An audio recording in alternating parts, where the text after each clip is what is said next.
to Susan Michel. This mic is all yours. Hi, this is Susan Michel. I am here in Western Massachusetts. It is great to be here as always. I am the author of Surrender to Joy from Suicide to Serenity. I teach the transformational truth of A Course in Miracles, which we are all here to study, to learn, to embody the knowledge of. And I have my two beautiful Course in Miracles soul sisters with me.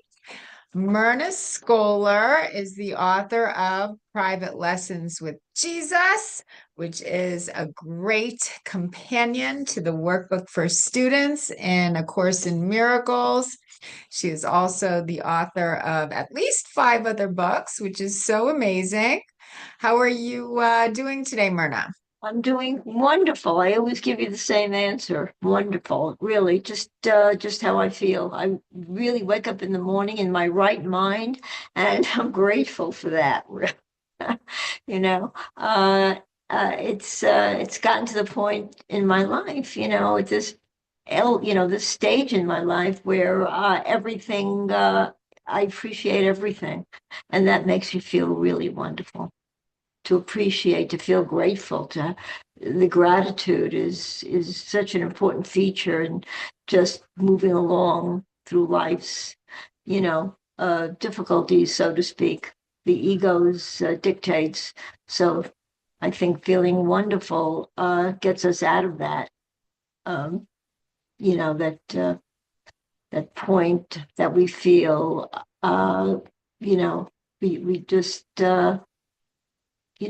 get out of that mode, get out of the quagmire that the ego puts us into, makes us feel not worthy or whatever. But I don't have those feelings anymore. So I'm feeling good. That's great. That's Mm. great. I totally agree. I always say the three fastest ways to heaven, which is the state of mind that rests on peace, love, joy, and happiness, is forgiveness, acceptance, and gratitude. They're all so important. So that's so wonderful that you wake up each morning in gratitude. I applaud you. Wonderful. And Glorian, how are you? I'm doing the same, grateful and happy and joyous. We had a great morning this morning, and everybody is feeling spirited, and we're excited to be here with you, Susan, and share this afternoon. Thanks. Good. Yeah. Yeah, we're all connected to our God socket, plugged into our God socket, and ready to share together. And if anyone else in the room wants to share, please raise your hand or let us know, and we'd love to hear from you. So I will start out with the introduction of my book, Surrender to Joy. What I write is my passion is God. God is love and joy and beauty. He is all that is good in the world. Everything else is our own miscreation. When we are filled with joy, we are connected to God. When we are not joyful, we have lost our connection to all that is real. This is my message. It can be clarified with three simple words: surrender to joy. There is nothing to find. All we need to do is surrender. There is nothing to find in the world because there is no world. The external world that we experience is nothing more than a reflection of an internal condition. And I continue to vacillate in this earthly classroom. Earlier this week, I had myself in a mind funk, which was interesting. I do believe that we learn here in this earthly classroom through contrast. The Course in Miracles is a non-dualistic thought system stating clearly that only the love is real. However, the earthly classroom has a lot of egotistical influences. So, what A Course in Miracles is doing is teaching us to extend God's love as often as possible, because God's will for me is perfect happiness. So again, in the beginning of this week, I had myself in a mind funk, and it's interesting what happened, because the mind funk was so frustrating to me, anxiety provoking to me. And I got down on my knees and I prayed and I said, "Dear God, I give this mind funk to you," and the next morning I meditated and I really got back into my right mind. So I guess for me, that was a lesson that I do have free will.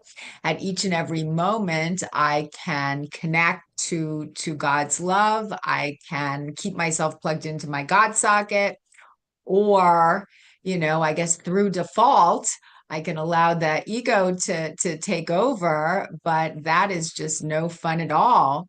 And I really think, the lesson that we're on right now in the workbook for students, is so powerful. At least it's really, really helping me to like completely release my mind funk, because yesterday's lesson, it's all about forgiveness, stated, it was lesson 121 yesterday, that the subject states forgiveness is the key to happiness. Today's lesson, today is the 122nd day of 2025, states forgiveness offers everything I want. And I've been really taking these lessons seriously, really practicing these lessons, forgiving myself, forgiving anyone that I have not forgiven in the past. And it's just making such a huge difference in my life. Like, not only am I intellectually understanding it, because I've intellectually understood this concept for years and years and years, but I've been really doing my best to practice it. And when I really practice these lessons, like forgive myself, forgive my past, forgive my brother, forgive anyone in my life that has irked me, it makes such a huge difference. Thoughts, Myrna? Yeah, we talk about forgiveness. Forgiveness, as you say, you pointed out yesterday's lesson, forgiveness is the key to happiness. It's the key. And all we have to do is forgive to unlock the dungeon that we place ourselves in when we're holding grievances. All we have to do is just unlock ourselves and and move on. It's just incredible how the Course in Miracles, the centerfold of the Course in Miracles is all about forgiveness. And in fact, the very next lesson is lesson 122. Forgiveness offers everything I want. Obviously, the Course in Miracles wants to get that. That's probably the utmost example of freedom, when we can rely on the forgiving.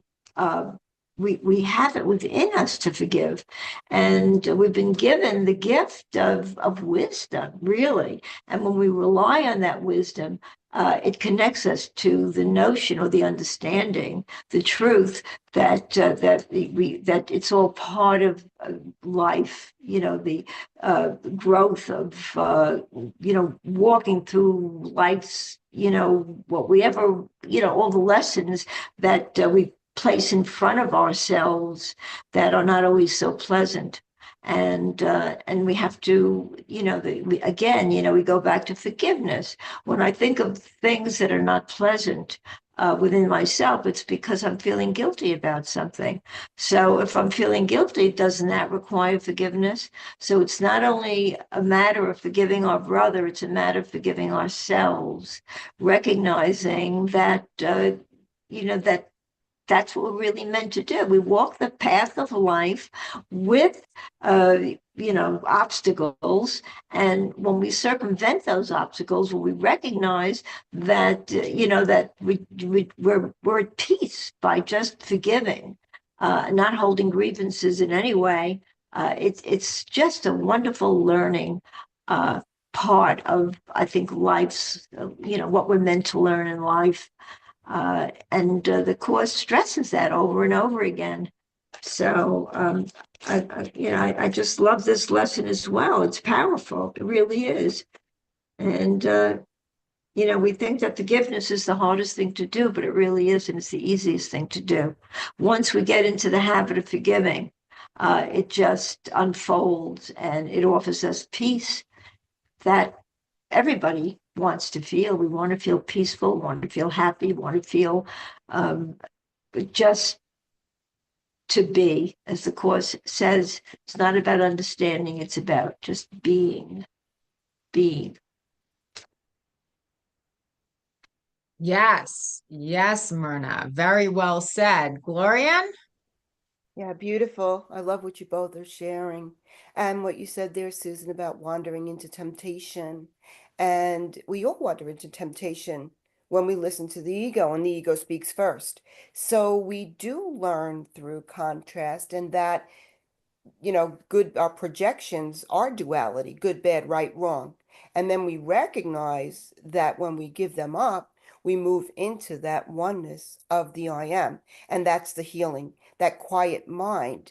And that quiet mind provides the answers, that there is no lack found in God's child, that there's only the oneness of God. So we use everything that we seemingly see, we use the ego to get out of the ego. But when we are in the perceptual mind, good, bad, right, wrong, we're thinking we have all these choices to make, it does give us anxiety, but the recognition that the choice is also the way out, the choice for God, the choice for forgiveness. And forgiveness is the key. I love how you spoke about that, Myrna. Forgiveness is the key to happiness. It unlocks the door to the truth of what we are. And forgiveness offers me everything that I want. So if we recognize, if I am forgiving, I'm willing not to judge what I seemingly think I see outside of me. To me, forgiveness is non-judgment, the willingness not to judge. And we look at what's going on there, we wait, we ask Spirit to reinterpret it, and then we let it go, we judge it not. And that's the release, when we allow the higher self to come through and go forth before us. We take second place to gain the first. We're trusting in the reality of what I am, to lead and to heal and to bless. So that's what Myrna was saying about living the lessons. We come to that place of living these truths. Truth will correct all errors in my mind if I listen to it. So, it's a process. And I think we go gentle, but we're vigilant, and we recognize this is the atonement process. Jesus gave us these lessons to undo fear, to look at the error and the upside down thinking. So then we can make the choice for the truth and the oneness that we are. But for me, the forgiveness comes back to the willingness not to judge something. And then in that non-judgment, we are in that experience of what we are, and we're letting all things be exactly as they are. Thanks. Yeah, thank you. Thank you. All forgiveness is self-forgiveness. I think Myrna shared that a few minutes ago, and that's such an important point to remember, because as I say quite often, when I forgive my brother, does he benefit? I'm sure he does, but that really doesn't concern me. What does concern me is the fact that is when I forgive my brother, I'm the one who reaps the rewards, because when I'm forgiving him, I'm actually forgiving the wounded part in myself that he triggered. That's what I believe, So all forgiveness is self-forgiveness, because God has but one son and we are all part of the sonship. I mean, A Course in Miracles teaches that we learn through relationships with others, that we cannot heal when we are isolated from the world. So, A Course in Miracles is teaching us to love our brother and we learn how much we have within our own heart by extending love to our brother. We actually don't know how much love we have within us unless we are able to extend that love to our brother. I mean, again, the forgiveness lessons I've been really working diligently over the past couple of days. You know, yesterday was forgiveness is the key to happiness. Today is forgiveness offers everything I want. So it's not the money, it's not the relationship, it's not the job, it's not the perfect body that's going to make me happy. Forgiveness is what is going to give me everything that I could desire. You know, the first paragraph here reads, it's so beautiful. What could you want forgiveness cannot give? Do you want peace? Forgiveness offers it. Do you want happiness, a quiet mind, a certainty of purpose, and a sense of worth and beauty that transcends the world? Do you want care and safety and the warmth of sure protection always? Do you want a quietness that cannot be disturbed, a gentleness that can never be hurt, a deep abiding comfort, and a rest so perfect it can never be upset?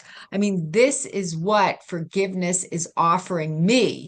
So I went through my mind. I thought of everyone in the world that I was hanging on to a grievance towards. And again, I extended them love. I gave them a hug, you know, and today I actually experienced a miracle as a result of my forgiveness practice. There's a woman at the gym who was irking me. I mean, it's very apparent that she was irking me. We're starting to develop a friendship a few months ago, and then she started pulling back and she started canceling plans, and I got very frustrated. So I just decided I didn't want to have anything to do with her anymore because she kept canceling the plans that we had, and it just wasn't worth it to me to pursue that friendship. So it was very apparent to me that I needed to forgive her. So I prayed and I saw her at the gym and I sent her love. And then I actually saw her in the locker room, and I decided to not only mentally forgive her, I decided to go up to her and wish her well, which I did. And what happened was she really started opening up to me. She communicated that she has been experiencing a lot of challenges in life. She doesn't even have a place to live right now. There's problems with her home situation, and her money is dwindling. She has very little money, and she just has an extremely challenging life. And she opened up and she started to cry, and I gave her a big hug, and she communicated this is why she was shutting down. And if I hadn't forgiven her mentally and gone up to her to start a conversation, I would have never known this. I would have just hung on to the grievance I had towards her. So I thought that was a very, very healing experience. And I am so grateful that I was able to connect with her. And I am praying for her and I am extending love to her. And that was a miracle because I just released the grievance, and I went up to her to extend God's love, and that's exactly what happened. I mean, it's shifting my perception of another person, coming from a place of love as opposed to coming from a place of fear. You know, releasing my resentment and seeing the beauty in the situation. It's just miraculous what happens when we change our mind. and shift from condemnation to compassion. Thoughts, Myrna? Yeah, I like that a lot because it makes me see that more than ever, we don't know what somebody else is going through. And, if you had sort of just, pushed her aside, like you said, you didn't want to pursue the friendship. And we all have feelings about people, that sort of trigger us the way you are.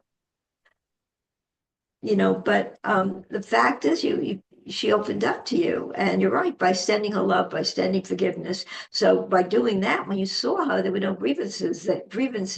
And of course she understood that, she got that, and she told you, began to open up and tell you what it was that was causing her unhappiness. And, I find that to be so relevant so much of the time when we're angry at somebody for something, and then they kind of just come across with a good reason for maybe the way they reacted. And suddenly, we start to feel almost, there we go, guilty. I'm feeling guilty because when we're not forgiving, it does trigger guilt within ourselves. But this was the perfect, I think, learning opportunity, recognizing that look what she's trying to convey to you, and she did, and she felt comfortable enough to do that. And it reminds me of a play that I saw a long time ago. I loved it. It's a classic actually, and it's an Arthur Miller play. It's called The Price.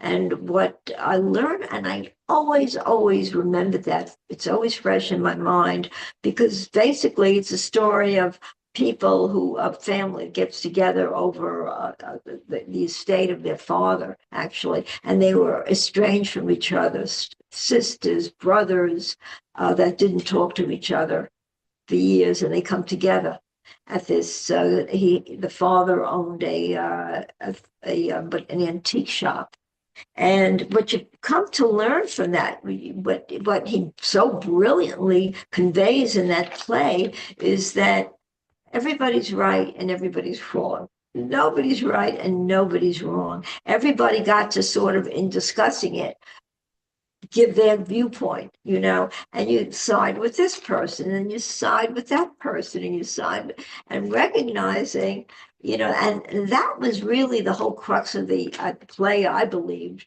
was to understand that nobody's right, nobody's wrong, or everybody's right and everybody's wrong. And that is, my mantra almost, which developed just from, understanding or seeing that play, which was such an eye-opener, really. So, and the Course in Miracles tells us that's why holding grievances is so foolish, because it's so destructive. We're estranged from people. We're feeling guilty about it. We're feeling hurtful about it. I mean, all we have to do is, as the title of this lesson says, forgiveness offers everything I want. And we learn lessons, I think, day by day sometimes, that that is just something that it's not necessary. It's an unnecessary emotion because it causes unhappiness. And so I just wanted to bring that out. I love that lesson. Forgiveness is everything. I found that when I forgave everybody, everything, which I don't think there's a blemish in my soul regarding unforgiveness. And I've never been more at peace. It's about time. I've gotten there. I'm 84 years old. I've gotten there. It's about time. Anyway. Thank you, Myrna. Glorian? I love that, Myrna. And it works if we allow it to work through us. And that's a wonderful example of that. And I like what you said also, we don't really know what anything is for. That's what we're saying when we say we don't know what somebody's going through. So we make that decision then to just be kind. And I think that's what you exemplified there, Susan, that you're in the gym, whatever, and you accepted yourself as love and decided to extend that instead of projecting judgments on your holy sister. And that's the decision that we constantly make, is to relinquish this judgment, which is forgiveness. And then we're truly blessing because we're making no demands on anyone or anything. And that is so liberating, and it is rest. And when you were saying forgiveness is always self-forgiveness, yeah, and that's what Jesus has in the prayer. Forgive us our illusions, Father, and help us to accept our true relationship with you. So we're always forgiving ourselves because it's the projection and fear and guilt that we place out there, which is causing us to see illusions, to experience illusions, to experience images, to experience projections of our imagination that are not real. So if we accept our true relationship with God, then there's no longer any projection because we're moved into that state of oneness, of beingness that I am, which is trust. So there are no illusions to forgive when we are in that state of oneness, when we choose to be in that state of oneness, because it is a choice. And, forgiveness offers everything I want. It moves us into that experience of what I am. And like you were saying, peace, happiness, certainty, and that sense of self-worth that could only be experienced through our oneness with the Father. And that's what we are being asked to remember in this lesson, and to align ourselves with that experience of what I am. Forgiveness, not forgiveness to destroy. I forgive you because I'm better than you and I'm going to let this go. No, forgiveness in the recognition that what your brother didn't occur because it's an illusion, and it's an illusion that's projected from my unhealed mind, my lack of forgiveness, my ideas of sin and guilt. So then I take responsibility for that, and I accept my true relationship with the Father as isness and beingness and as I was created. Thanks so much. Yeah, thank you. And I think the forgiveness and acceptance and gratitude, they all go together. They're all three sides of the same triangle. Tomorrow's lesson is all about gratitude. So yesterday was forgiveness is the key to happiness. Today is forgiveness offers everything I want. And tomorrow, I thank my Father for his gifts to me. So again, they all kind of go together, because I noticed when I was really focusing on forgiveness today, a lot of my focus was on self-forgiveness. And I think of any mistakes that I might have made in the past, that might have caused guilt, might have caused resentment, that might have blocked me from God. And as I forgave myself and I forgave my brother and forgave the past, it's kind of, I slipped into that mode of total acceptance of the now and gratitude, because we can't feel how much we have within until we can forgive our brother, until we can forgive ourselves. Again, they all kind of go together. So it's very apparent that all forgiveness is forgiveness. There was another little grievance that I was holding on to for a couple of weeks, and again, when the ego kicks in, I just, again, the truth is so simple, because when I hold on to a grievance, there's some kind of egoic satisfaction that I get from holding this victim consciousness, but it's just not of God. And sometimes to think back a few days, I don't know even why I choose to hold on to these grievances, because it just, induces a lot of anxiety. It induces a lot of stress. There was a lot of circumstances seem to happen at the gym, because that's where I spend my mornings. I was walking on the treadmill about a week ago, and I was talking to my sister on my phone. I had my AirPods in. And then there was a young girl. She was about half my age. She worked for the gym, and she comes up to me and she told me that the rules of the gym were being, I guess, uh, taking effect. They've decided to start implementing certain rules. And one of the rules that they are starting to implement was no talking on cell phones when you're walking on the treadmill, because you could disturb other people at the gym, other clients. And so she told me to stop talking on my cell phone, and she was very polite about it. And I actually didn't say anything back to her. I just shook my head. I said, okay. But I had a lot of internal resentment. And I don't even know where all that internal resentment came from. Maybe part of the reason is I felt like I was being chastised, or I felt like she was half my age, or I don't know where the resentment came from. But I was holding on to this grievance for like a week, trying to understand where it was coming from. My ego was trying to analyze it. And then I did yesterday's lesson on forgiveness. I did today's lesson on forgiveness, and I've just been sending her love. I see her at the gym when I go in there, because she's usually working, and I'm just, sending her love. And it's like, it's interesting, because when you choose to forgive your brother, basically what happens, you're able to reconnect to your own innocence. You're able to feel all the love that we have access to at each and every moment. But unforgiveness is a block. Grievances are a block. Resentment is a block. And when we choose, it's a choice. It's very apparent that we have free choice in this earthly classroom.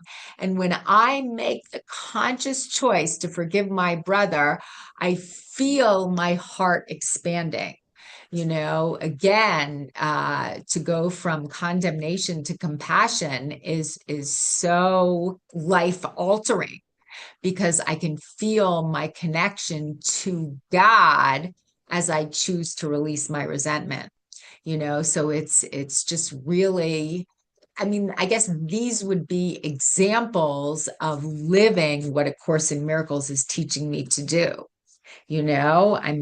God's will for me is perfect happiness, but I can't feel that happiness. I can't feel that joy unless I release the egoic thought system. A Course in Miracles says that joy is the opposite of depression. And we always have a choice as to where we place our mind, where we place our thoughts. So we are completely dependent on our Father, God, the power of unconditional love. And all of our strength comes from our complete dependence upon our Father. A Course in Miracles is very clear about that. Like, of myself, I am nothing. But when I connect myself to God, when I open myself up to the love and wisdom and joy of God, there is nothing that I cannot do. God's will for me is perfect peace, perfect happiness. So I know that I am in my right mind when my heart is at peace. And again, it's a choice. It's a very simple choice, but it takes mental discipline to keep our mind on track. Thoughts, Myrna? Yeah, I like the story you told about this girl who told you to get off your cell phone. I could see getting triggered about that, because you know what I'm thinking about that. I would never tell somebody to get off their cell phone. I mean, in other words, people sometimes take it upon themselves to, to say things that they're really, have no business doing, or no, I mean, who is she that she would give you that kind of an order? Especially if it's something that you would never do. I think the trick is when and it's easy to get tricked, because that would trigger me too. It really would. When somebody gives me an order when they're really not in a position to do that. But I think the trick is to just let it go after being triggered, because you said you kind of, well, sometimes we carry that around with us for a while. And everything is either a lesson or a blessing. And I think that if we could let that go, recognizing that, learning to do that, is the lesson. And it's also a blessing, because you don't have to carry that anger, that angst around with you over something so insignificant when you think about it. But that's going to happen. And I think it just takes practice to recognize that's always going to happen in life. People are always going to be there. Someone might be there to, give you that little jolt that you were feeling so peaceful previously, and now that kind of ruined your whole day. But it's just a matter of learning that it's something to practice with. Just let it go, let it go. I've gotten pretty good at that. I think I really have. I just, and the way I do it is to just reach for God, reach for the Spirit, reach for Jesus, reach for that part of me that's beautiful, the part of me that's beautiful. And when I say beautiful, it has nothing to do with what the world thinks is beauty, the beauty of what God gave us to rely on, and it makes us feel wonderful, beautiful, or whatever, adjectives we want to use relating to that. But yeah, I kind of get that, Susan. I really do. Yeah. Gloria?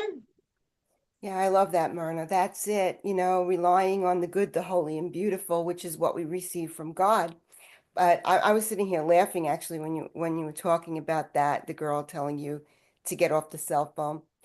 And you're laughing at the insanity of somebody thinking they have the right to do that. But that's just it. We laugh at it. And like Myrna said, we let it go. But I think everyone would be triggered by that, because what it is someone telling us what to do is really ultimately control. It's control. And Right. the ego wants control. So then when someone's seemingly trying to control us, we're like, well, no, I'm going to tell you. It's really laughable when you come to think of it. That's why you can laugh and you can let it go. But yet, I mean, anybody would be triggered by something like that. So, we recognize what's going on here in the illusion. We use it as a gift to show us what we think, and then we let it go. I like what you were saying before, Susan, about gratitude. And, gratitude is the highest form of prayer, and the highest form of prayer for the recognition of what I am. So we're not grateful for the seeming things that we have, because what we have was given us by God in our divinity. So we can, the things that we seemingly have here in the world, they will all fade away as an aspect of the illusion where everything changes.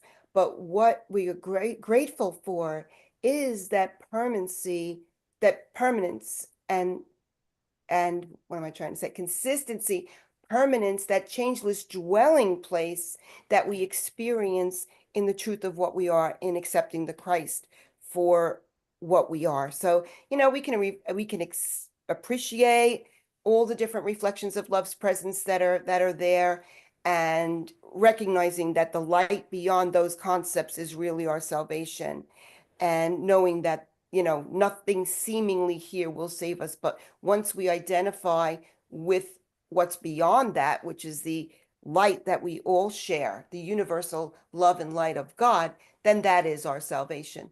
But I mean, for me, I don't throw out the baby with the bathwater. If I see something, I appreciate it and use everything and bless everything. But remember that the only thing that will save us is the holy instant where we're moving to that quiet mind where, where Jesus tells us, in the principles that purification is necessary first. The ego doesn't purify. We surrender that ego thinking and invite the Holy Spirit to come in to purify for us. And the purification is actually the letting go and the relinquishment of the judgments and that resting in the experience of what we are through the miracle, which is the acceptance of the love, giving up the fear, accepting the love, which is that portal to the kingdom of God, to the experience, to the knowingness of what I am.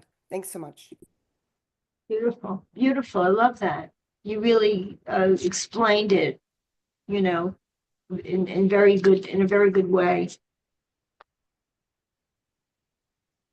You did. Yes, you did. Yes, you're very amazingly good with words, Gloria. You explain things very concisely and clearly. I agree. Yeah, I think focusing on forgiveness is just so powerful. Again, through personal experience, I was just feeling very blocked.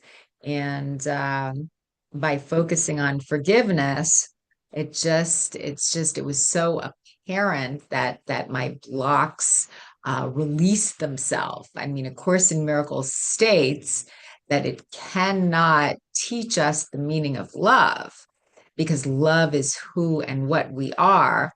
The only thing it can do is it can show the blocks to love that we have lurking in our mind and in our subconscious mind and in our unconscious mind. And it can allow us to see them, to own them and release them. And through forgiveness, I really learned that by releasing my grievances, I could connect powerfully with my innocence and feel God's love for me. Yeah, I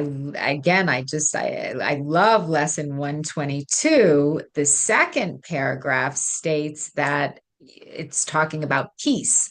All this forgiveness offers you and more. It sparkles on your eyes as you awake and gives you joy with which to meet the day. It soothes your forehead while you sleep and rests upon your eyelids so you see no dreams of fear and evil, malice and attack.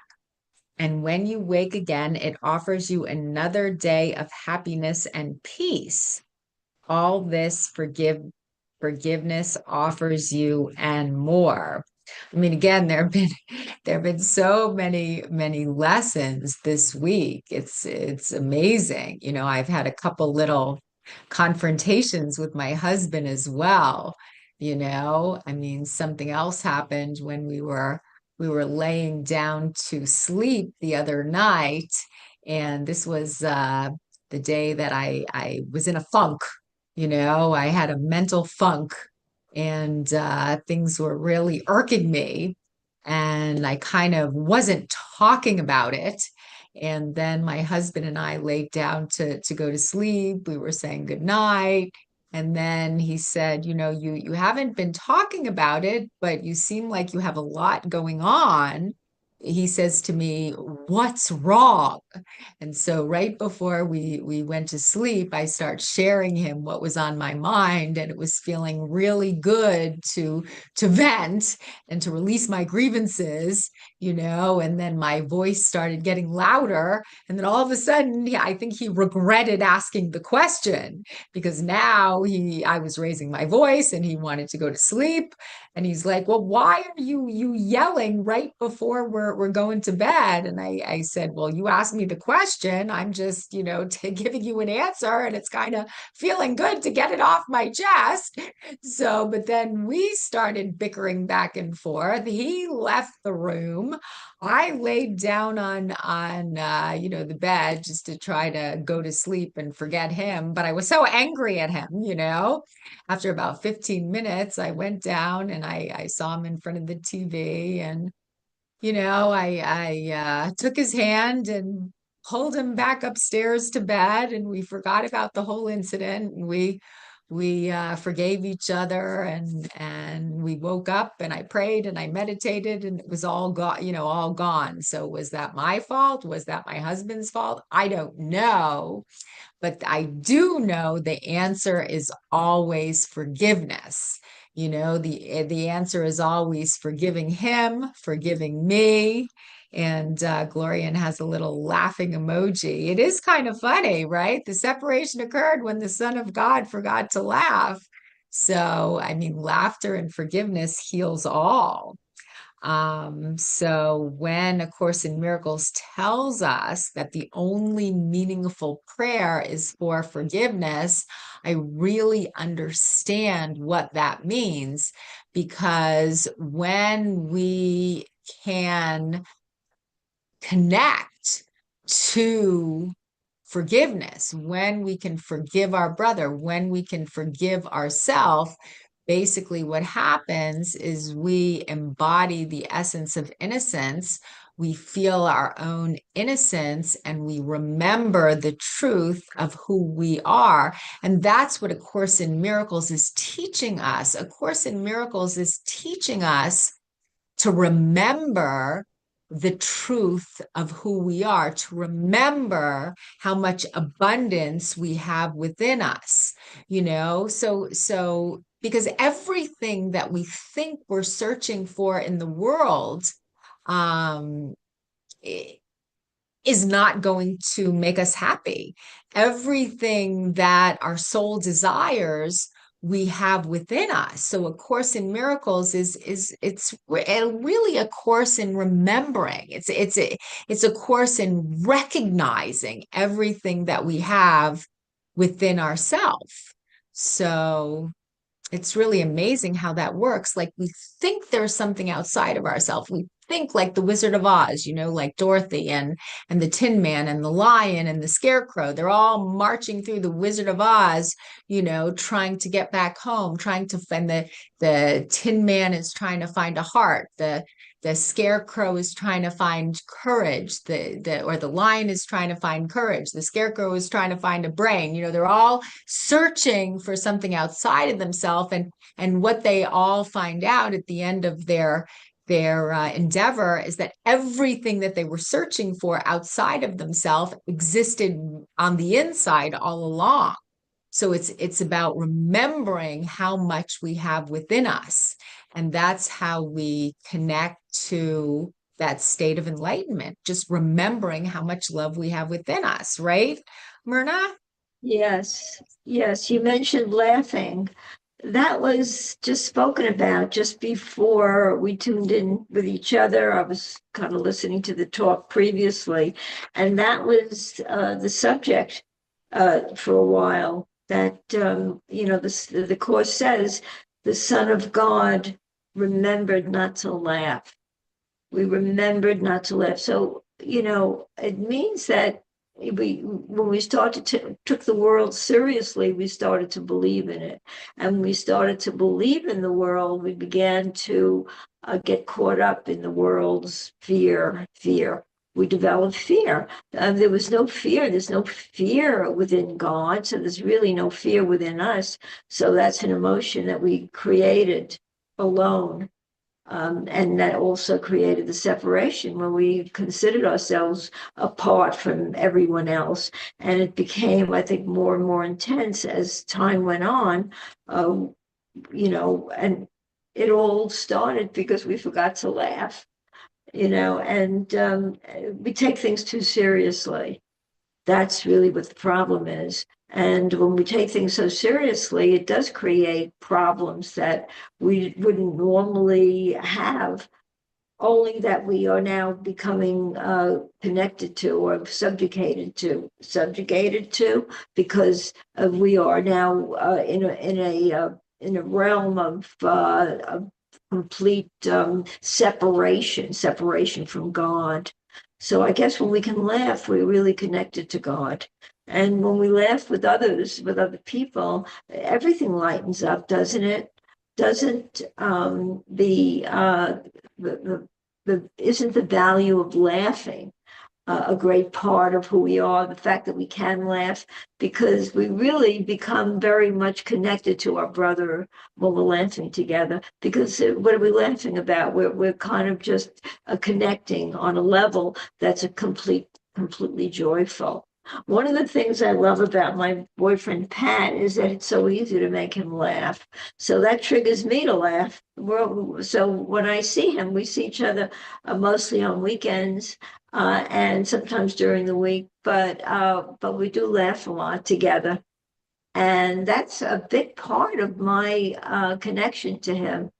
That nothing, we never really bring any of our problems, if there are problems, together. We're completely focused on each other on a weekend, and there's nothing that I really even think about, and neither does he. So that connection is really very nice because it enables us to um, just be who we are as one. So that teaches me that. So Yeah, laughter is so important. Yeah, it can really elevate your vibrational frequency. I love that. Gloria?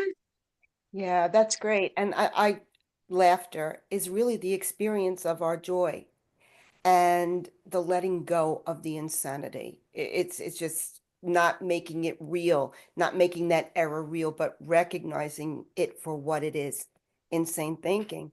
And I love what you shared, this story about you and your husband. And I was sitting here laughing because that's the insanity of the ego, the constant projection and back and forth. And the answer is always relinquishing that projection and the judgment and resting in what we are in truth and recognizing that same innocence in our brother. And I was going to say the paragraph in today's lesson, forgiveness lets the veil be lifted. So forgiveness, the willingness not to judge, lets the veil of guilt be lifted that hides the face of Christ, the innocence of our brother, from those who look with unforgiving eyes, who are looking with the fearful eyes of the ego upon the world. It lets you recognize the Son of God, what your brother is in truth, the light, and clears your memory of all the dead thoughts so that remembrance of your Father can arise across the threshold of your mind. The dead thoughts are those thoughts of the ego. The ego is the death, so that we can move into the awareness and the remembrance of the Father, of what we share with the Father, the oneness, the Christ within our divinity can arise across that threshold of our mind. What would you want that forgiveness cannot give? What would we want other than that? What gifts but these are worthy to be sought? I mean, there's nothing. So we're trading in nothing. We're trading in everything for nothing. And that's what we have to look at, that upside down thinking. The only thing we do want is the experience of the awareness of the Christ, recognized within ourselves. What we giving and receiving are one in truth.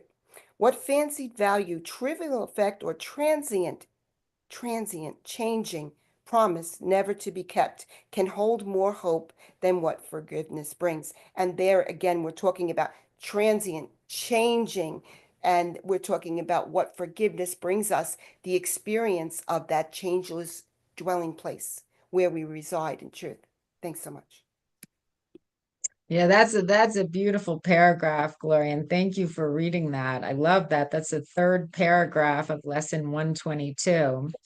Then the first sentence is especially poignant. Forgiveness lets the veil be lifted up that hides the face of Christ from those you look with unforgiving eyes upon the world.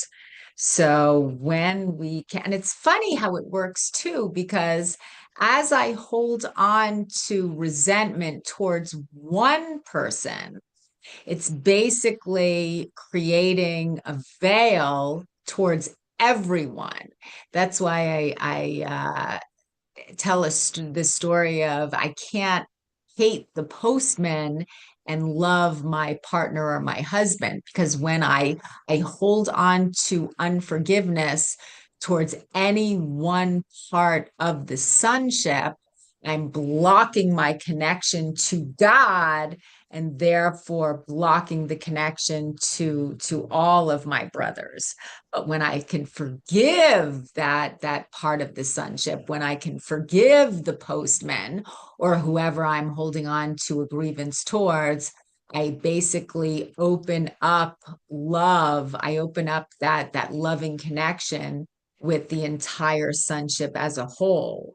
So it's really important to focus on forgiving everyone. I had a job yesterday at a particular store where I was promoting a particular product, and it was just such a lovely experience, being around people, because I was plugged into my God socket, and the store was slow, so it wasn't a very busy day, but I got into this really great conversation with the Indian couple that owned the store. They were Hindu, actually, and we spoke about meditation, we spoke about prayer, we spoke about the meaning of love. It's funny because on the surface we seem to have a lot of differences. They were Hindu, I was Course in Miracles. We were on opposite ends of the political spectrum. There was just things that were different about us, but it didn't matter. It just really didn't matter, because what we did have in common was just love and the power of God. And it was just such a wonderful, wonderful afternoon, such a wonderful experience. And then I just started noticing the good in everyone that came into the store. There was this one man who said that he needed a hip operation, but he didn't want to get a hip operation, and he continued to ride his bike. But every time he rode his bike, he would fall because he really needs a hip operation, but he didn't want to get the hip operation. And it was just very funny. And he had a little dog with him, and the dog got into an accident, so one of his eyes were bad, but he loved the dog so much. People are very funny, and I thought he was just such a beautiful man. And it's amazing when I feel connected to the truth of who I am. I see that love and that innocence within everyone that I come across. It's like the veil is lifted, right, Myrna? Yes, the veil is lifted. That's exactly what happens. It's nice to get into conversations with people who kind of are on the same wavelength as you, like this Indian couple. You could speak about love, and it seems to me you got into a spiritual conversation.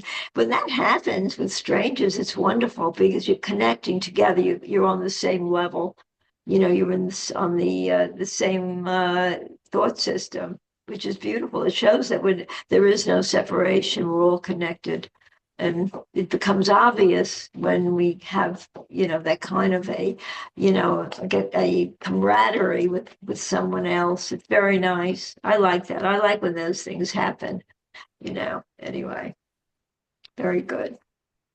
Glorian? Yeah, I just love that story. And that's just an example of giving and receiving are one in truth. And what we receive, we then extend out there. So when we forgive, we stop judging. We find that because it's our projections, this world disappears. The hate, the separation, the veil disappears and dissolves because only the love is real. Thanks so much. Yeah, thank you. Thank you, Myrna. Thank you, Thank you. Glorian. Thank you, Elizabeth. Has quite a few chats in the chat room. Thank you. Thank you. And I will end with the introduction of A Course in Miracles. Nothing real can be threatened. Nothing unreal exists. Herein lies the peace of God. The only thing that's real is the love. And I love you all. And I will now return the microphone to Lynn. Thank you so much, Susan and Myrna and Gloria and Elizabeth and everyone. Wonderful sharing. Bless you all, and we will see you on